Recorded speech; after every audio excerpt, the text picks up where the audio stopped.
Welcome to the Tradies in Business podcast. Join your host, Nicole Cox, as she dives into the real stories, tips, secrets, and stuff-ups from guests both inside and outside the trade world. Nick is here to help you break free from the grind, reduce money stress, and build a trade business that truly works for you. So grab a brew, put your phone on silent, and get ready to be inspired. Hello, listeners, and welcome back to the Tradies in Business podcast, where I am joined by an amazing client of mine today, Nick from NJA Electrical. Welcome to the show. G'day, Nick. Took a bit of convincing to get you here. Oh, you know what calendars are like, pretty busy. And you're a good country fella who is very busy indeed. It's a bit hard to pin you down with all your travel. You were telling me today you've just travelled up to Tambo, which is in Western Queensland. Do you want to tell us a little bit about where you've come from and what you're up to in Tambo? I just came from home. Left home at 3 this morning. It's a 700k drive out to Tambo. Just left early just to beat any sort of traffic or caravans or wide loads. It is that time of the year. Yeah, no, they're out in force already, unfortunately. And then just come out to Tambo to start my shift or swing or roster. Yeah, it's an interesting way you work your business, Nick, and a big part of why I wanted to get you on to chat about it today. You don't live where you work, No. and you kind of got two arms to the business now. You've recently made some big changes. So do you want to give us a bit of a history of NJA Electrical and tell us about how this all began? Right. Well, always grew up in the bush. Did my trade closer to Dolby, and then started my own business and went back out in the bush. And then been doing that for this will be my 13th year of business. That's amazing. Yeah, so just been plodding away. And then met my wife, and she's a coastal girl. So sort of made things work. We bought a house on the coast, and then obviously didn't want to shut down the business out west, and I like being out here, and so we just made things work. I worked out it was sort of safer and cheaper to fly, so I was flying out of Blackall in central Queensland, and then flying into Brizzy. Back then I was doing 2 weeks of work and then 1 week off, just to have some quality time at home. Mm-hmm. And just recently put an employee on. So we're doing a 2-week on roster. So I do 2 weeks on, head home for 2 weeks, and then my offsider does the other 2 weeks out here. So there's always someone in the area. That's fantastic. And in the time we've been working together, you've had 2 kids? Yeah, married, 2 kids. 3 and 2, so they're a handful. They are a handful and cute as a button. They are busy enough on their own. So it all happens fast. Okay, so it's an interesting business model, and Tambo is a very small town, but it has some big farms and things that you service. You want to tell us a bit about what business is like in Tambo? Because it's different to your city folk. They do business very different. Yeah, well, first off, 100% of my client base is repeat customers. Tambo is small. There's probably 200 people in the whole area. But then we've got a lot of properties and stations further out. My sort of day-to-day business can take me anywhere from, what's the furthest one? Probably 2 hours driving one way to a station. That's probably the furthest one on day-to-day stuff. And then I've got clients that are 1,000k west of here, so they're out on the territory border. And then I've done work for other clients up in Daintree, Atherton Tablelands. I've had clients buy a house on the coast, and wanted me to do work there, so I've been to the coast, been to Brizzy. Yeah, so just here, there, everywhere, really.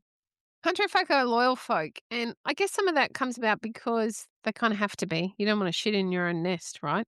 But then the other part of it is I just think they're good people who like to support people that support them, which you all do in a country town. You most definitely are a community, unlike what we see on the coast where you used to live part time or, here with me in the city. Can you talk to us about maybe some of the good things about working within a community that support one another, but also there's got to be some negatives to working in a community, in such a small community. I guess some of the positives, you can, well, you know, uh, I've got some stories like with clients. I've been in plenty of situations where clients have actually left me to look after their kids. Like it's usually for emergency reasons, or like some of these places are far enough away, and if we've got more than a day's work, we'll actually stay at their houses. They either have living quarters, separate living quarters, or they let us have a stay in the room somewhere. And like I've had clients' husbands break legs and all things like this while they're doing their work, and they've had to rush off to meet the flying doctor or go to the ambulance, and they've asked me to stay behind and look after the kids while they go and deal with all that. And yeah, so it's sort of there's a lot of trust Mm. involved. I guess that's sort of why where small communities are good, or that's where all the loyalty comes from. It's not just necessarily you come do work, we pay you, and that's it. Yeah. Like plenty of times you get to the end of the day, your day's finished, you all finished the job, everyone's put in a big day, and you just sit around, have a few beers around the ute or whatever. And then I've had plenty of times where I've had to stay the night because of how many beers we've had. I love that. Have a good yarn. Yeah, so it's good like that. Yeah, and that's where all the trust comes from and loyalty. So, it's sort of, there's not a lot out here. So you've got to all Mm. work together to make things happen. Mm. Uh, Most definitely. yeah. And then I guess some of the negatives, like it's sort of a double edged sword. You know, it, because it's so close knit, it's, you know, it's not just your business. No. It's everyone's business. So you can't get away with anything. No. Whether that's good or bad, everyone knows any antics you get up to on a Friday night at the pub, and then you usually hear about that through the week or whenever they see you next. Some clients I might not see for 6 months before they come around with some more work. Mhm. Um, yeah, so you got to sort of, I guess, being a business owner, sometimes it feels a bit hard to relax. Um, Mm. you always sort of got to mind your P's and Q's and whatnot. Yeah, that's a Um, great point. yeah, sort of set an example, and then same with if you have employees, you sort of got to, But then again, it's sort of, people like to see you relax as well, so it's a fine line, I Yeah. Yeah. find. But it's more good than bad. I think so. I think you're right, it is a really fine line because, country people don't trust people that don't wanna sit and relax and have a yarn. Yeah. And so if you're too professional, you're putting them off, and if you're too over the top and you take advantage of that, you're putting them off. You it is a fine line to be walking. Yeah, and I think, like my, childhood or, how I grew up helped me to deal with that. Mm. My employee, like we've been mates since we were 18, but he grew up in a bigger town, and Mm. I think he sort of finds it hard to juggle that kind of, Mm. relationship sometimes. He's doing good, like, don't get me wrong. Yeah, he's just got a bit to learn with all of it. Mm. There's sort of, you've gotta read the room a bit, with, Mhm. there's times and places with Mhm. stuff, like, some days I feel like I over explain some things to people, you Mhm. know, but I feel if I explain it, then it sort of instills that trust. I'm not just bullshitting you sort of thing. Absolutely. So important. I think it's important everywhere. We just do it differently in the city than you do it in the country. Yeah. Nick, can you explain the kind of work that you're doing? Because one of my favorite things about you, and there's a couple of you, particularly electricians that we work with that are outside of the city, you have such a diverse load of work that you do. So, for any of the trades that really get at what it is that you want to talk us through the diversity of the kind of works that you have to be able to be across and be carrying materials and parts for? Yeah, definitely. Well, I guess I'm the only electrician in Tambo that, and then so the next electrician's 100 k's away one way, and the next closest one the other direction is 200 kilometers away. So you sort of got to be open to everything. Like Mm, I've had people ask me how to, they've got a problem with an ignition switch on a tractor. I'm not an auto sparky, but I've got tools that still tell me it's still power, it's still a switch or something. So yeah, I'll help them out, and they're mm. happy to do that. And then pretty much, if it runs on power, you gotta fix it. You gotta Yeah. fix it or deal with it, because there's no one else. So there's that. Like we work on submersible bores that the one I've just come from one just now. It's 100 meters deep in the ground, and this client, he's about 40 minutes out of town. Rings me up, says, "Oh, this bore motor submersible pump isn't working." So I've got to talk to him on the phone and ask him probing questions Mm, to figure that out, and then try and decide what to bring with me without mm, bringing a complete new setup. mm. Um, so yeah, sort of with materials we carry sort of like, over 13 years I've sort of figured out what you sort of carry around day to day. Mm, Then I've got a shed back in town that's nearly half as stocked as a local supplier. Uh, mhm. You uh, have to be. yeah, our nearest supplier's 300, 400 k's away. Takes 3 days to get normal freight Wow. in, and that's from ordering. I'll get it on the third day from ordering, if they Wow. and that's if they've got it in stock. Too bad if it's an emergency and you don't have what's required. Yeah, well, that's why I keep the stock in the shed, Mm. uh, Mm. for those such situations. And then yeah, a range of stuff like came from a submersible bore. I do solar. I do just your house day to day house stuff, Mhm. generators. Oh, yeah, like I said, anything that runs on power. Did But they teach you all of that with your trade, Nick, or has there been a fair bit of on the job learning as you go? they sort of teach you the basics. Um, I feel, they're like a submersible pump is just a motor and a cable, Mhm. but there's outside factors that are different to a normal motor. Mhm. The thing's submerged in water. It's 100 meters down underground. So there's all these different factors like water ingress, the cable rubbing on the metal bore casing as it goes down the hole, Mhm. the wet end or pump seizing up or letting go. Mhm. Um, just any number of things, like even the whole lot falling down the hole, and you just Mhm. pull a cable up. There's actually nothing on the end of it. Just it's possibilities like that that you've got to keep in mind while you're fault finding, Yeah. that anything could have happened. So yeah, it's sort of, you've got to take what they teach you and fit that to your problem. Yep. And Do you ever sometimes you've got to take three or four things from out here and fit Yep. it into this one problem.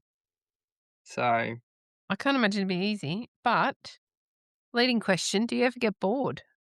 no, It's not like the poor Sparkies in the city that are just constantly doing rewires or rough-ins for a project home or, the same stuff day in, day out, which I can imagine would get very boring very, very quickly. You wouldn't do the same thing 2 days in a row ever, would you? Not often. Sometimes we might have a big project on that goes for a week or 2. Mhm. Yeah, like I actually have trouble if I stay at one place for more than, like, 3 days. I get itchy feet, I've gotta go somewhere else. Usually, yeah, 2 weeks I can stay at a job and then, I've gotta go away and do something else for a bit. I get a bit sour on the job. Yep, I can No, imagine. but yeah, no, it's, you're never bored. There's always something to, keep you occupied or, something different to see every day. Uh, Mm. we do a lot of kilometers. You do a lot of kilometers, and I love where you are. I was so lucky to come out and visit you. I feel like that was 2 years, maybe even 3 years ago now, Nick. Yeah. It was a winter. You're It coming was through you're freezing. you're in a caravan. Yep, wasn't my favourite trip ever, but anyway, we did it. It was alright. Yeah. But I love Tambo. I love all that area. I really liked Augathella. Those the skies you have out there are like nothing you can understand until you've seen it.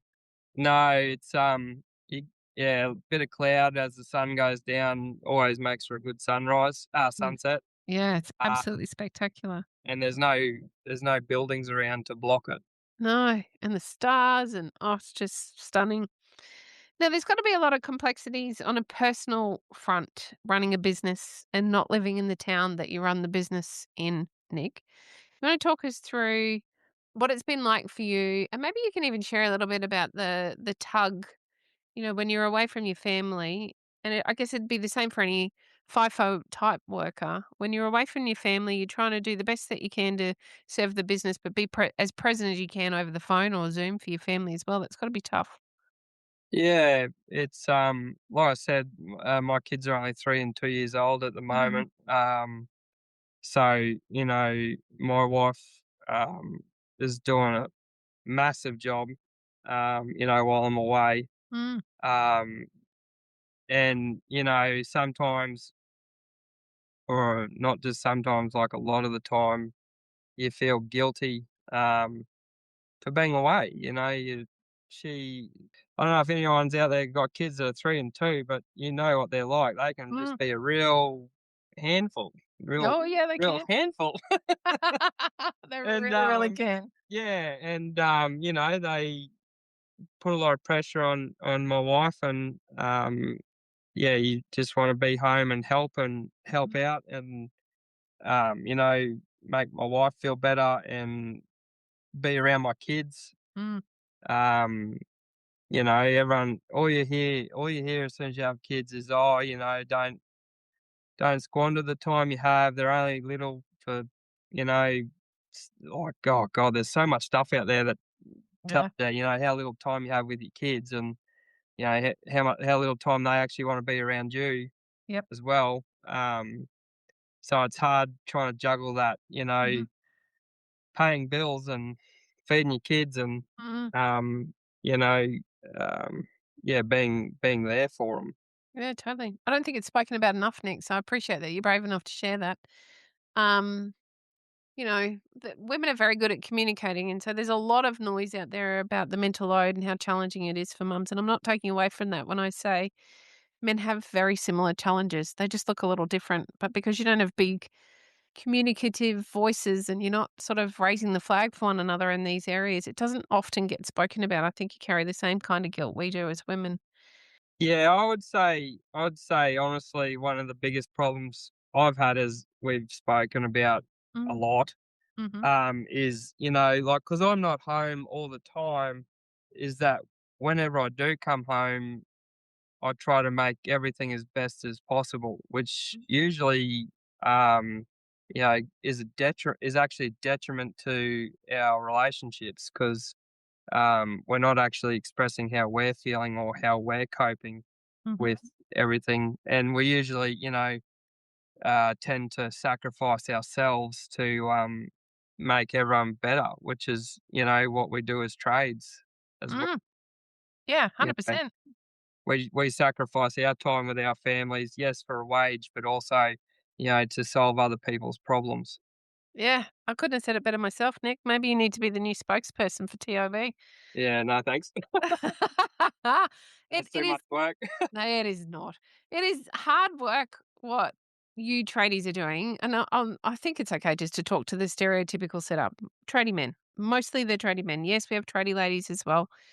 At least our audience, I think, for the most part, are tradie fellas. And you're right. Whether you're sacrificing that time with your family for a couple of weeks at a time, or even longer when you're working away, or whether you're sacrificing that time on a daily basis where you're leaving at this time of year when it's dark and often not home till dark, it is a big weight that you're carrying, trying to pay the bills, take care of your family the very best way that you can.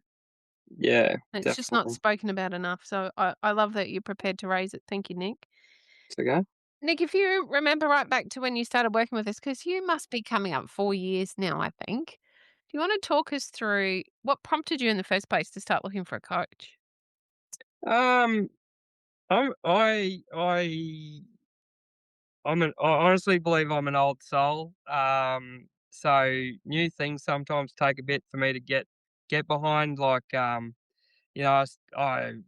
never used to listen to podcasts. I just had my USB stick of thousands of songs that I used to listen to while driving, and then a friend of mine said, "Oh, why don't you try listening to these podcasts?" And Uh-huh. anyway, I was at a stage where I was starting to get sick of my own business, and I felt like I wasn't getting anywhere, or more like by the time I got somewhere, I had to give it all to the tax man, or Mm-hmm. something like that.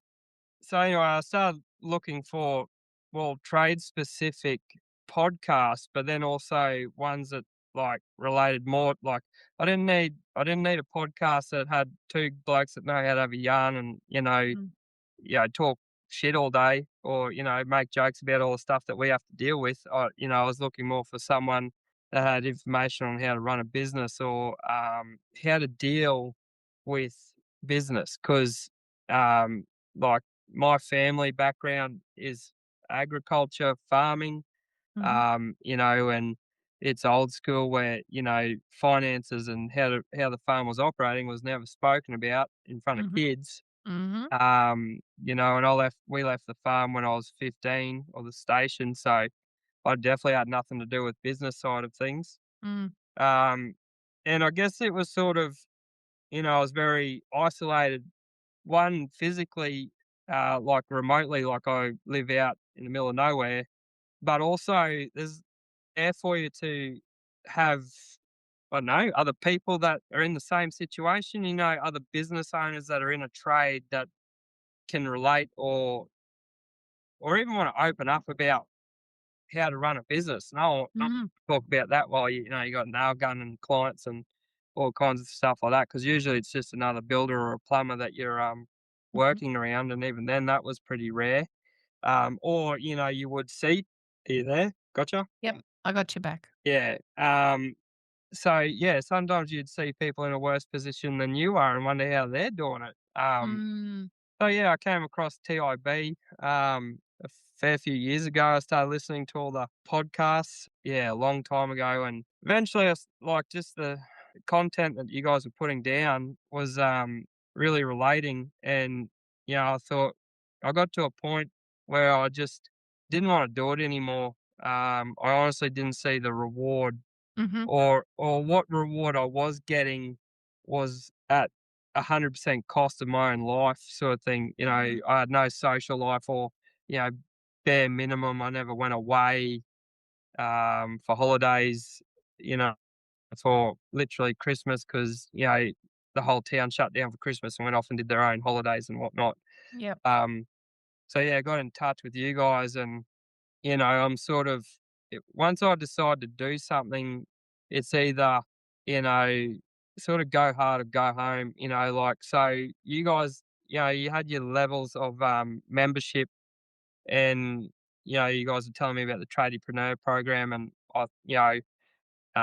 to be honest, like, I've never had a coach before. Mm. So, when you guys let me know what it was going to be, I was like, yeah, that's a big sting, but you know what? Things aren't going to get any better. And, Mm.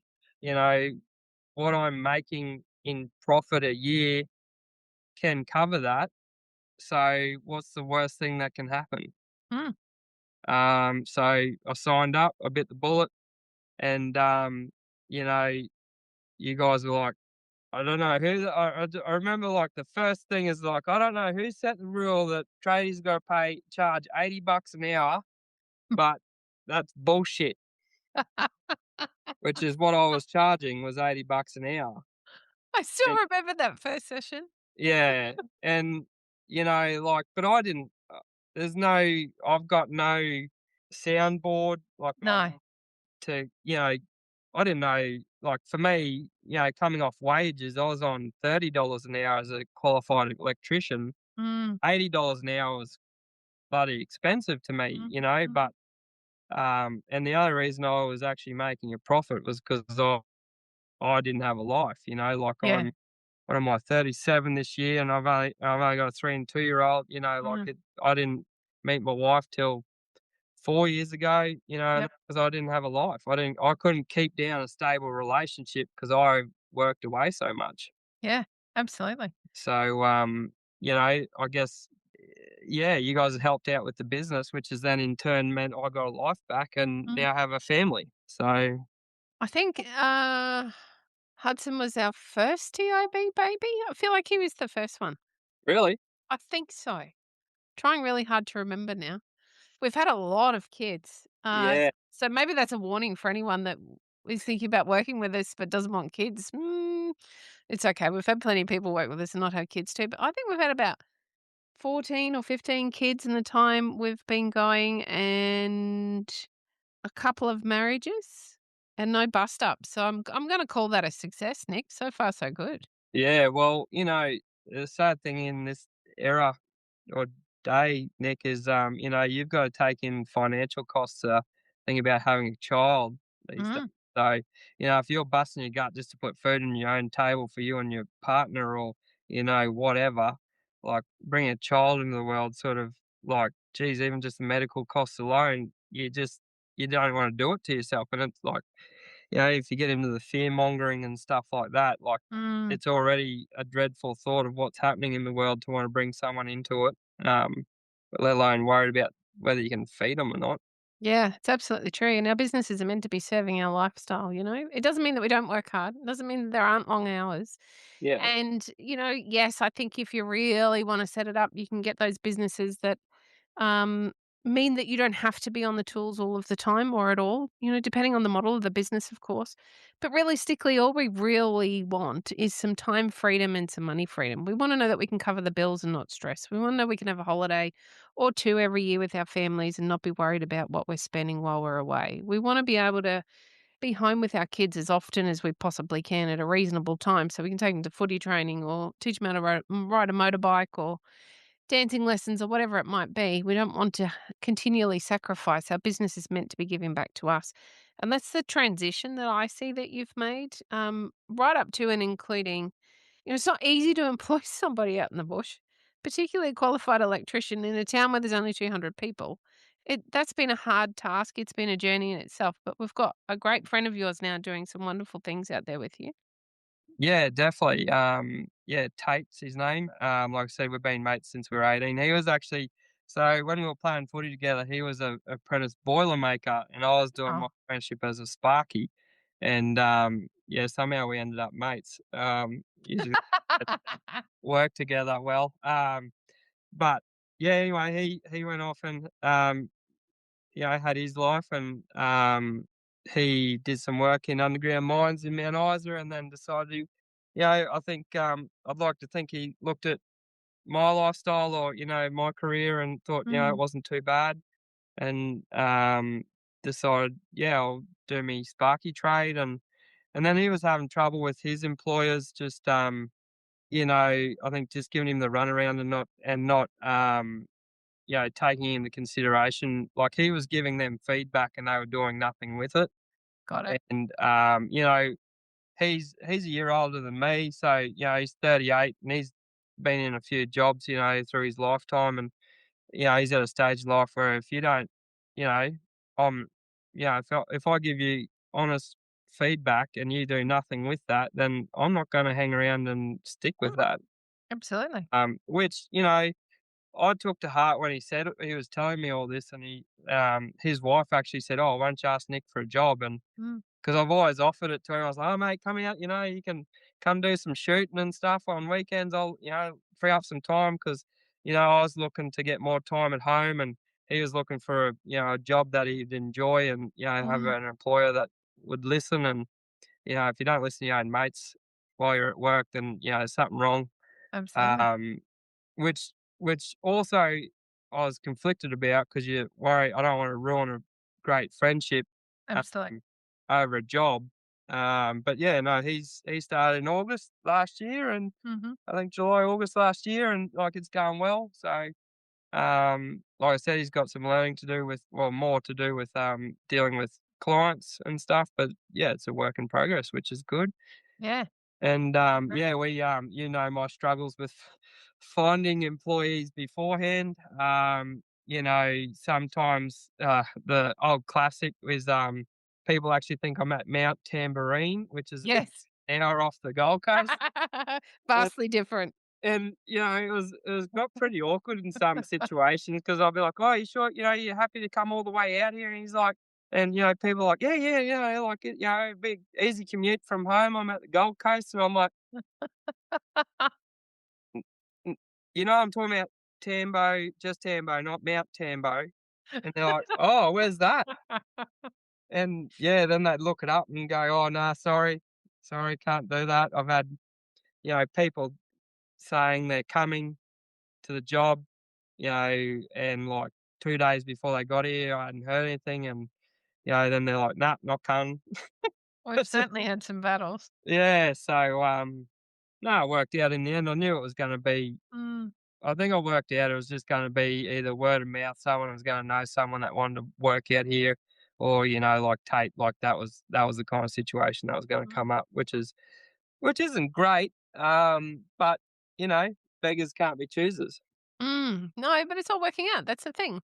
It all happens the way it's meant to be, and it's provided you now with an opportunity so you can open up another arm of the business. Yeah, yeah, we're Why looking at yeah, go we're on, looking sorry. at, starting a branch back at, where my family are in Dalby. Yeah. Yeah, just, spend some more time at home and then, obviously fill in some days through the week, Mm, working out there just to keep the cash flow rolling over. mm. Um, yeah, so we'll see how that goes. We're just starting You've now. you've only recently moved your family out there, Nick. It was a big change, and I must admit, a really big change for your lovely wife. Not an easy thing coming from the city and the beach over to the country and a fair way out at that. Yeah, So that's a really big positive change for you and the family? yeah, it's, main reason we moved out to Dalby, my family are there, for one, but the main reason was actually cost of living. Uh, Mm.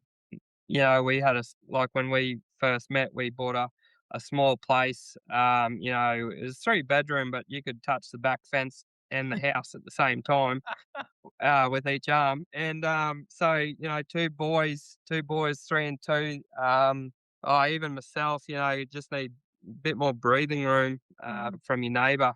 Um, yeah, you don't need to have them breathing down the neck over the No. fence. So yeah, we wanted a bigger yard and a bigger house, and we weren't financially prepared to pay what the asking price for that kind of house on the coast. So we moved inland, which is more suited to me. It's still within driving range of where my wife's family are. Uh, Yep. like she's done a few trips out to my family before, so she was comfortable doing. But just yeah, suited us better, Mm. I Mm. think. It's a great change for the boys. Well, it's great for all of you. Hmm. Um, Nick, for anyone that's thinking about doing business differently and doing it out in the bush, what words of advice do you have? I guess, yeah, do it your way. Um, there's no set rules. Like, you know, actually, only today I passed a fella I've met on the road before. He's actually an auto electrician. He's from Toowoomba, Wow. and he drives out and does a few weeks or a month or something, and then drives back, and that's all he does. There's no. It's sort of if you get a name for yourself out here, you got nothing to worry about. Yeah. but getting that name is the hard part. Yeah. You've got to put that effort in to get that name, or you've just really got to knuckle down. And that'd be the hardest thing about working in the bush. Mm. But as long as you're willing to do that and be fair, I think there's no real other rule book. Mm. There's people out here have either got nothing, as in trades wise or help wise. Mhm. So if everything's reasonable, they're willing to work with you. Mm. Yeah, I totally agree. I do think it's an opportunity to create your own rule book and do it a bit differently. And I think there's a real benefit to the sense of community you can have, even though you feel like you're in the middle of nowhere when there's only 200 people in town and everybody knows your business and it's a bit hard to get away from it all. It's an amazing opportunity to serve a community, but have them look after you back. They do really take you in the fold. It's quite a beautiful lifestyle. So if there's anyone listening that's ever thought about it, I really do encourage it. I would be mindful for all of you to make sure you have some level of support because you do need somebody outside of that 200 people in the town that knows your business to know your business. You don't necessarily want them knowing innately all of the behind the scenes stuff. So just Yeah, find your tribe. There's many groups, many people out there that you can pull into your community, like your accountant, like your bookkeeper, like your insurance broker, like your coach. Doesn't really matter who it is. You do need a community to be able to talk about business with. Otherwise, it's a bit isolating. But other than that, I think country lifestyle and country businesses are a great way to serve you and to serve your family. yeah. Speaking to that, I always used to laugh when I'd talk to friends or people I know that lived at the coast. You'd ring them up on the phone every now and then or whatever, or see them when you're on holidays. And you're like, oh, what have you been up to on the weekend?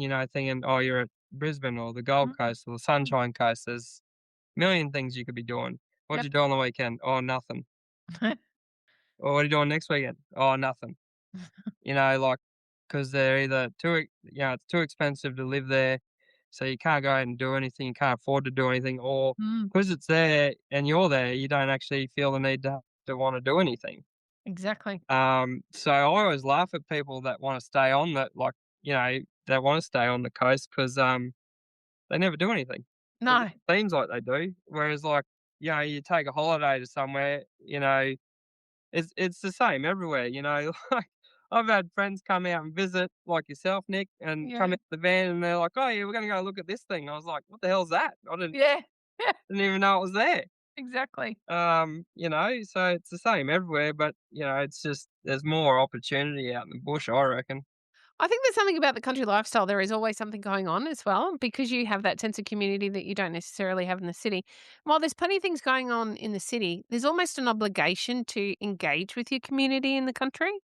So it becomes that, particularly when you got kids, that family atmosphere. You're either going off to watch everybody in town play football, or you're going off to whatever events on at the pub, or maybe it's steak night every Wednesday night, or the local races are on a couple of times a year, so you always go to those, or a group of the lads from footy are going off shooting, and so you hook into that, or the girls are off for a weekend or whatever. There's always something going on in the country that is, I don't know, it's more inclusive, I find, than the city. And we're speaking in generalized terms. We all have different communities where we live. But I guess my point, I think your point too, Nick, is that there are some amazing opportunities in the country. And if you're that way inclined, you'd be mad not to look into what would be available to you. Yeah, I always say to people that want to come out, I said, you get out as much as you put in. Yeah. If you want to sit at home inside all day, every day, and not see anyone, that'll happen. But, if you want to get out and do stuff with other people, there is always, you've only got to put your hand up Mm, and someone will take hold of you and take you somewhere, yeah, you it's my know? favourite bit. Yeah. Well, Nick, it might have taken me forever to get you onto the podcast, but that was cracking episode. Thank you for sharing so much. I could talk to you for hours, as we often do. Yeah, yeah. I've got a problem with that. No, that's Talk me. too much. No, that'll make two of us then. Now, if any of our listeners would love to reach out and learn more about working in the bush, how would they find you? Well, my lovely admin/wife has just done up my Facebook page, which is just NJA Electrical, and I've got a website which is all the w's.njae.com.au, and that's all we got going at the moment, I think. That's perfect. I'll make sure those links are in the show notes for everybody as well. Nick, thank you so much. You've taken a break on a busy day on a swing today just to fit me in. I really appreciate it. No, that's okay, Nick. Always a pleasure to have a chat. Awesome. Thanks for listening, team. You've been listening to Tradies in Business podcast with Nicole Cox. Find out more about today's guest, tools for your trade business, and other cool stuff at tradiesinbusiness.com.au.